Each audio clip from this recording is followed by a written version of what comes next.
అందరికీ నమస్కారం, పెద్దలందరికీ నమస్కారం. తెలంగాణ ఉద్యమ గాయనిగా, తెలంగాణ ఉద్యమంలో ఆడి పాడిన తెలంగాణ బిడ్డగా ఈ సమస్యను చూసి స్పందించి నా వంతుగా బాలన్న ఒక మాట అడుగుడుతోటే ఈ పాట పాడడం జరిగింది. చాలా అద్భుతమైన పాట.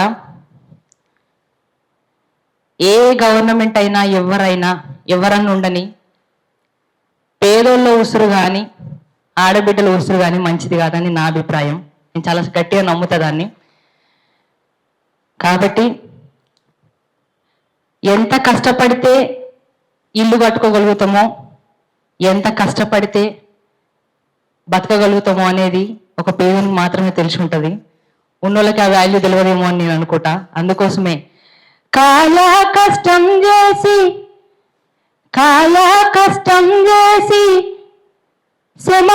చెమటాగార్చి ఇటుక వేసి ఇల్లు కట్టుకున్నాము.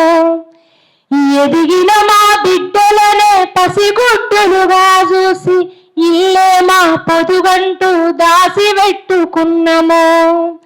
ఈ రాబందుల ఆకలికి మా గోడు సదిరే, నీకున్నదిరా తల్లి బాధ చూడే.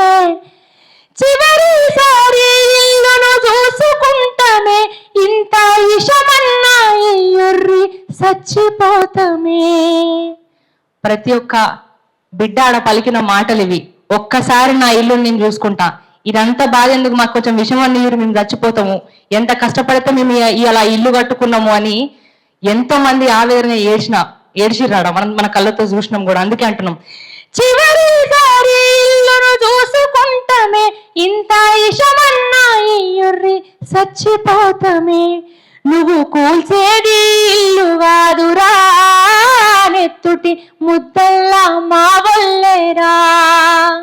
ఇది పేదోని కలగదరా, అసలు నీకెట్ట న్యాయమయ్యేరా.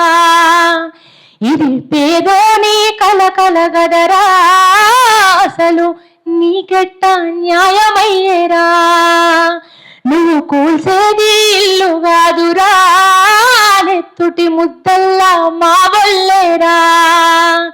ఇది పేదోని కలగదరా, అసలు నీకెట్లా న్యాయమయ్యేరా. Thank you.